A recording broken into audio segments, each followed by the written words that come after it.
Hey everybody, welcome to BODS Mayhem Hour. I'm your host, John the Bod, aka the Bod Father, and as always, I bring you guys awesome interviews. And today is an honor and privilege to have Mr. Shaun McCoy. He is one of the guitarists and vocalists of the mighty Bobaflex. They have released their 8th studio album called Eloquent Demons on Thermal Entertainment.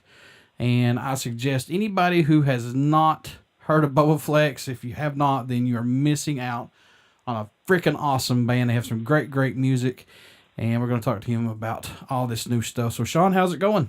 Excellent, man. Excellent. I'm just in St. Louis, getting ready to do a show and having a good time, man. I want to jump right into this. I want to knock this question out first because this is very interesting to me. You guys covered 2 epic songs. You know, we covered Simon & Garfunkel's Sound of Silence and plus Pink Floyd's Hey You on the new album, which I got to say is a badass rendition of Hey You.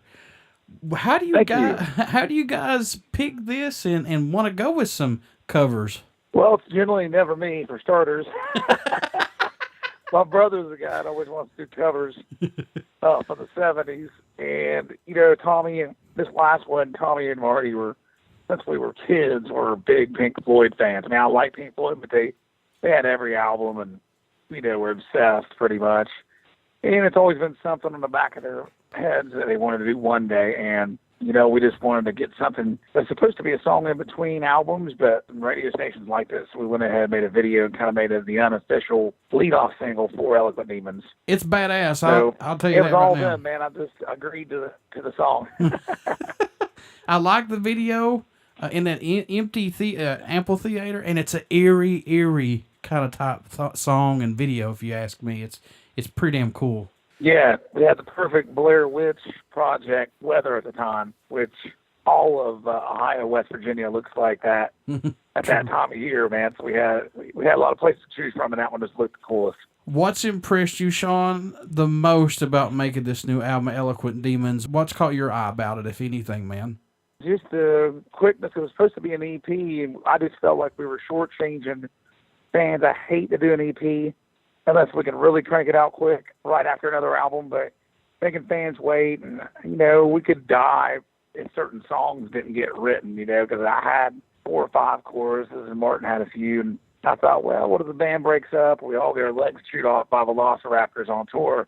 What's going to happen to these other songs, And so we decided right around May, we're going to switch gears and make an album and do a kind of a tight Black Sabbath style 8 or 9 songs. And we had skeletons of some of them, and some of them we didn't. And we just focused and rehearsed so much. I took my daughter to rehearsal.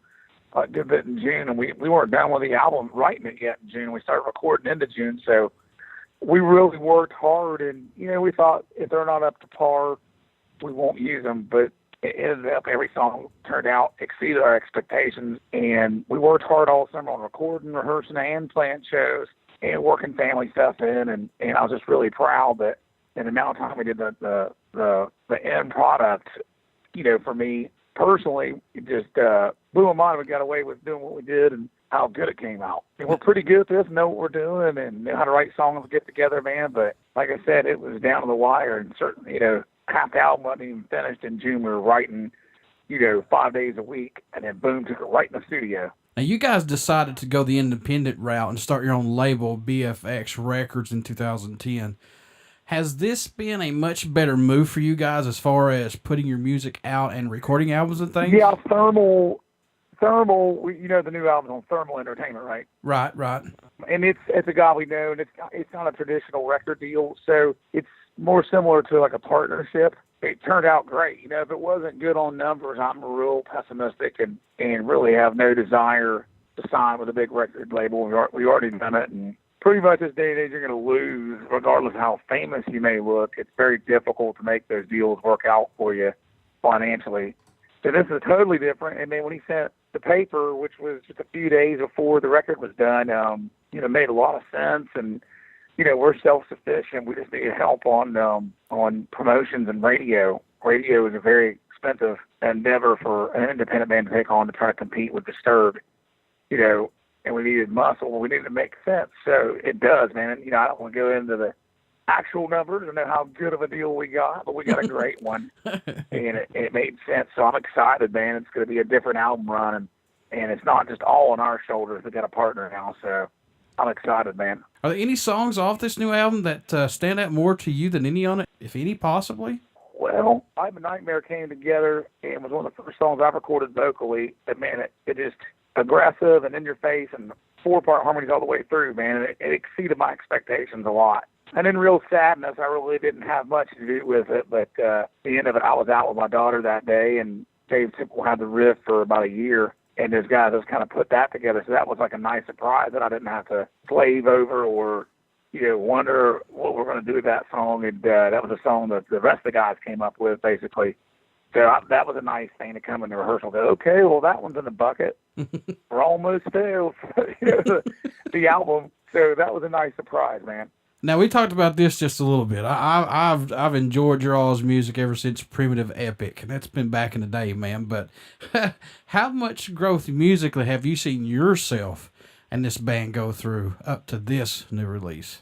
I just, we just keep getting better and it gets easier. And like the songwriting process, we were a little stressed out, but we just we really didn't want to go out on tangents on this record. Some of the songs are different from one another, but we wanted to really do, from the last 2 albums, 3 albums, I should say, that we've done, we really want to analyze those and just make a straight, clean, Bobaflex rock record that didn't feel alien or we were trying something out of the box. We just wanted to go straight down the middle and write, the meat and potatoes that Bobaflex does and make sure that they felt like Bobaflex songs.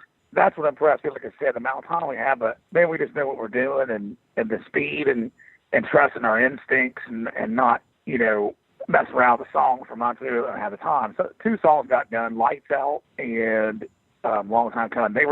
They were started in the spring in the studio, and we changed them a lot. The rest of the album, just how everyone went on their instincts, and it just came together like a bunch of pros on songwriting. And you know what you're doing, and if one guy has stumped on something, another guy helped them out, and we did a lot of acoustic writing together to finish the record. We got together acoustic guitars and, notebook paper, and just said, okay, well, I got this, I got that, but I don't have this, and we all kind of put our 10 cents in once one guy had a skeleton done, and that just impressed me. Like I said, the amount of time and we were able to come together and write such good songs, without a lot of time toiling over it. And this is Jimmy's first full length with you guys, right? No, he was also part of Anything That Moves. Okay, that's what I thought. Cause I was like, no, I said I was going to ask Shaun about this because I really think this is his second one with these guys. But Jimmy's a phenomenal bassist, man. I don't think you could have picked anybody else better to fill the other bassist's shoes. No, man, he's done great, and it's nice to have a younger guy in the band that's real eager. That I give him hell. I tell him that we got a guy in the band that still thinks it's real fun to go to the guitar store, and he's real eager, man. But he's a good gung-ho band member, and he wants to be a part of everything. So he's been a huge asset to all the processes, from the road to writing to recording. He's been there for all of it, man. He's 100% for sure, man. Now, I know you guys have been doing this for a long time, but Shaun, do you guys do anything differently during the writing and recording process to help keep your minds open and fresh, to not let the music get stale? I got a little girl, so I do my time and I get the hell away from the band as much as I can when I'm at home. Sure. I go to the gym a lot, I pick my daughter up, and so I try to keep it fresh. And, I try not to talk on the phone and tell all my family members, tell my girlfriend and all that with band stuff constantly. It's like there's a time and place for it, and that seems to help your mind. Like once I'm done from rehearsal or the studio, I go home. A lot of times I shut my phone off, and whether it would be my daughter or girlfriend or both, I watch Netflix, whatever, grill out or whatever, and just take a break from it all as much as I can. So when I come back to it, I'm revitalized. And the song that I was burnt out on the day before, didn't know what to do, bam, it's brand new 2 days later, and didn't think about it for 2 days. I went, oh, that's pretty cool what I did yesterday. And, I'm actually going to keep that part, and now I got inspired by this. So, you don't want to live it. I mean, we tour a lot, and we were in the studio all summer, so I try to make a clean break as often as I can even if it's just for 4 or 5 hours in the evening after a rehearsal or writing session. And that helped a lot. Because in the past, I obsessed and sat around, drank beer, playing the songs, and, never really got away from it. Sometimes you'll get stale because you'll just be, you'll be on it too much, and things can get stale. So I try to escape from that. When it's time to be done with work, I get away from it. That's awesome, man. I give you a lot of respect for that because you know where it's at. Family is priority number one. That's it. Yep, absolutely. What do you hope the fans take away from this new album, Shaun, once they start to listen to it, or just Bobaflex's music in general?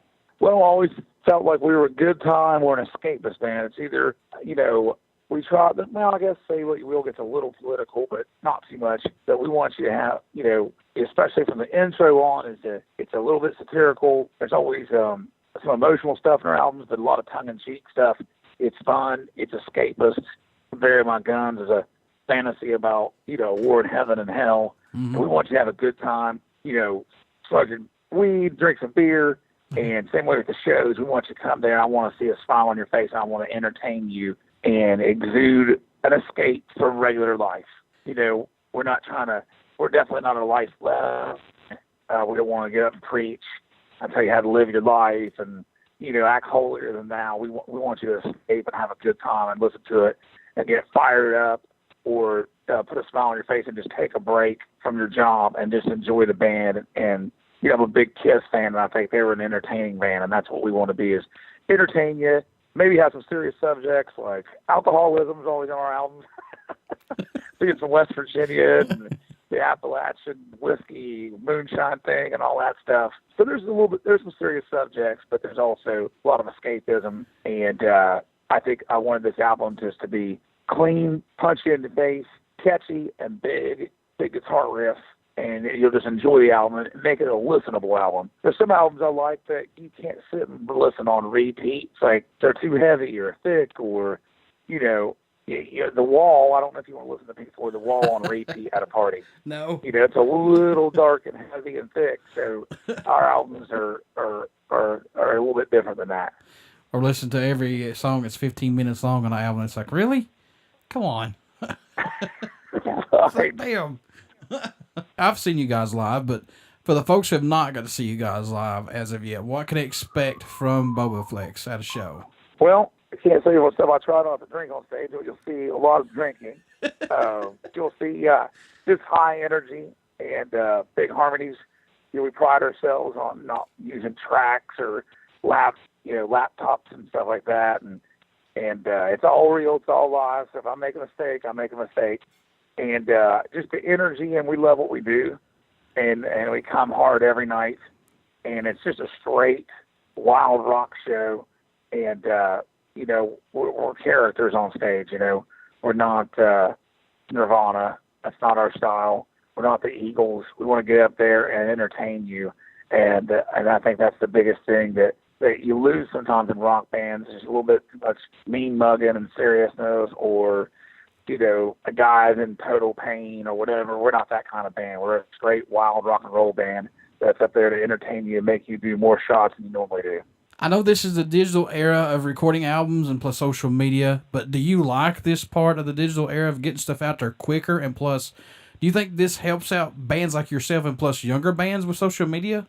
Yeah, I mean, you could be like that guy in Black Veil Bride. He basically blew that band up just by literally, from the MySpace era on to Facebook, he would talk to every single fan personally. He sat on the computer and responded to people personally, which is hard to do. I'm a little older than that guy, and I don't have it in me to go through every single message and stay on the computer all day and night. That's the people. And if you're that kind of younger guy that's into that, it's the tools are right there. If your band has a spark and people like it, and you start gaining fans and you start going to that level of attention, and you've got the time, you could blow your band up. You have to be a good band. You could be crappy, but there are certain advantages to it if you're from that generation and you're willing to put the time in. And I think the connection to fans is greater than it's ever been.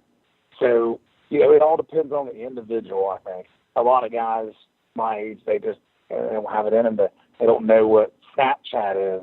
They don't know or they do Facebook, but they don't do Twitter. And, you gotta be present on all of it. And it's a lot to take in, so it depends on the individual and your own enthusiasm and willingness to, take chunks out of your day to hit all of those different forms of social media and Instagram and all that. And I think there's a certain generation that if you're already Elton John, you ain't got to worry about it. Right. Or if you're Taylor Swift. But if you're a rock band, man, it's a struggle again to be a rock band. It's a struggle. Record deals aren't worth a damn. And, you're going to have to work. You have to work harder than all those other genres, that's for sure. Support-wise, is there a country or region that stands out more or surprises you that you guys get support from that area? Australia, I'm blown away. We get this up, and we're going to try to hit that area. I know we're doing distribution there through Thermal. And then Italy and Scandinavia, we get downloads strangely out there that are popping up. And we do get European ones here and there. But, I just noticed certain strong numbers in the Netherlands and Italy. And Montana, it's hilarious because, we always try to find a good passage to the West so we don't lose money. And being an East Coast band, it's hard to get your band recognized out West. Sure, yeah. And we do good in Boise, Idaho, and Spokane, Washington. We get a lot of airplay. So to get there, we've been trying to find good places to play. And we played Rockin' the Rivers in Montana now. This is the third year in a row, I think, we've done it. And, man, everybody in Montana goes because there's, basically bear hunting. Not a lot to do out there, fishing, trapping, and all that stuff. So basically the whole state is this massive 3-day weekend concert. It's a good time.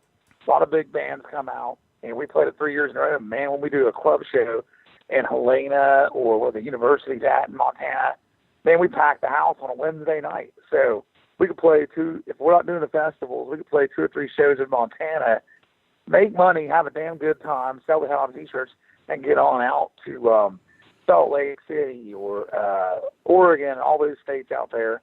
And they're kind of surprising that, all of a sudden, it was overnight that we have a really strong fan base in Montana. And like I said, it helps make money and make our path out to the West. And it makes everything less painful, so it makes it worth it. And we're getting ready to go out West, all the way out to L.A. now on this run. And we're trying to make a thing of it to hit the West Coast at least 3 times a year. So we're still a baby band out there, other than, like I said, Boise and Spokane and all that. Is there a moment or show that stands out more to you that you can recall being part of Bobaflex? Yeah, there was a few years ago at Alrosa show, Alrosa Villa in Columbus, and we had a girl come out, was on 19, and she was deep in chemotherapy and had another experimental form of chemo to use that might save her life later in the month. So we hung out with her, and I kind of had to make a mental note. She was just a kid, to just try not to be somber and try to have a good time, be yourself.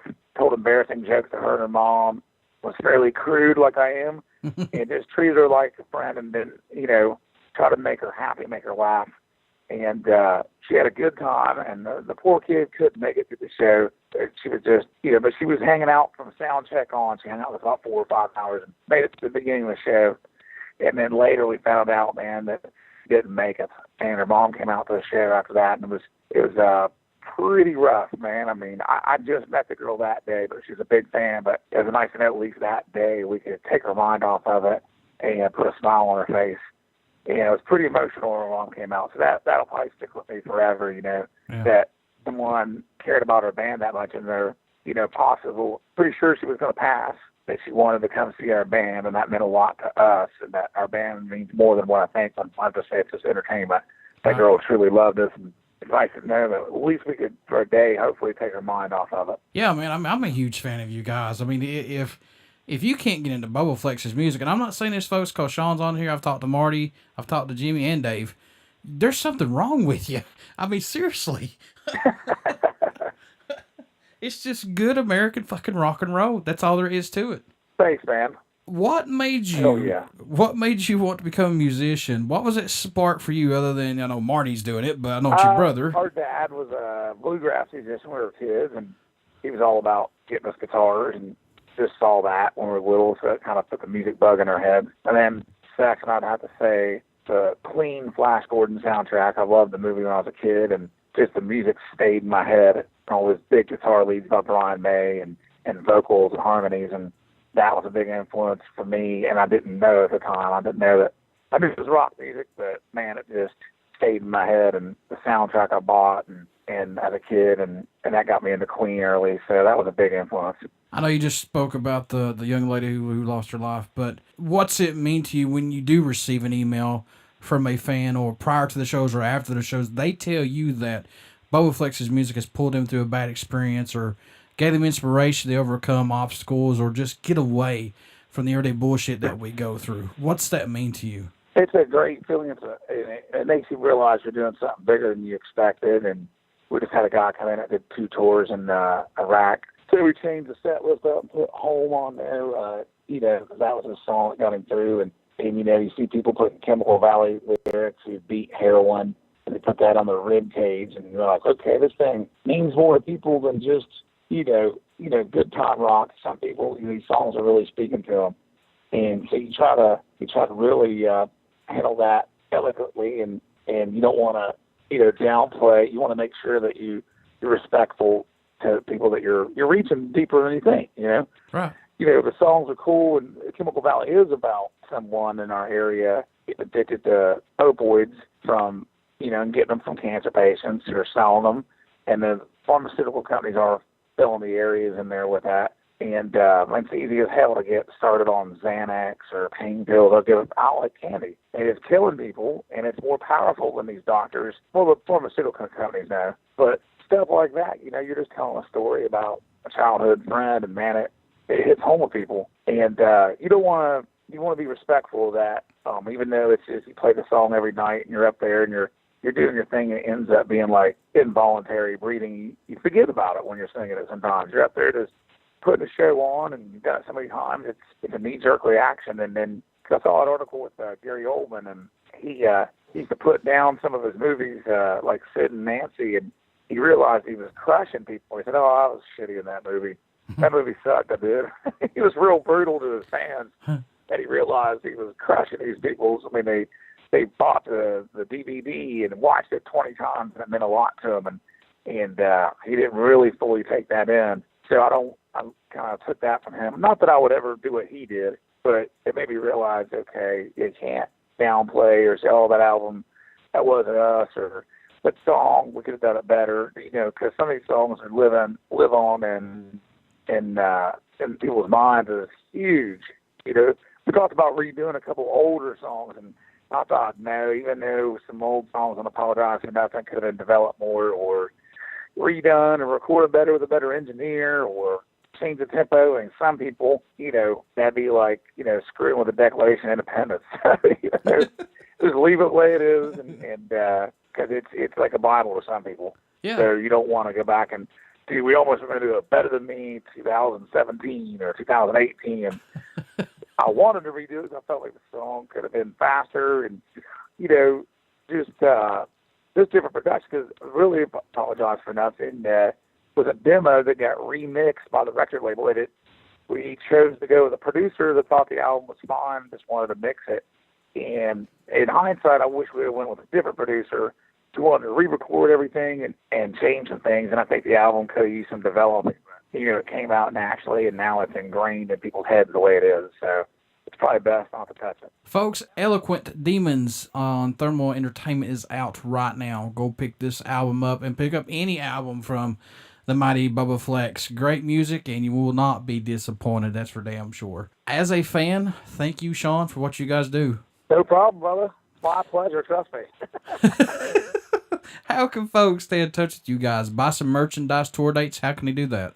You can go to Thermal Records to order the album, and it's on every form of Spotify, to iTunes, to Amazon Music. You can get it on every digital format here, literally to China. So whatever form you have on your phone or your home computer, go wherever you normally download music or stream music, and we're going to be there. Before I let you go, good sir, would you care to do a promo for the show? Sure, man. This is Shaun McCoy from Bobaflex, and you're listening to BODS Mayhem Hour. Everybody stick around. We got some great music coming up, and you only hear these interviews right here on BODS Mayhem Hour and Uber City Radio.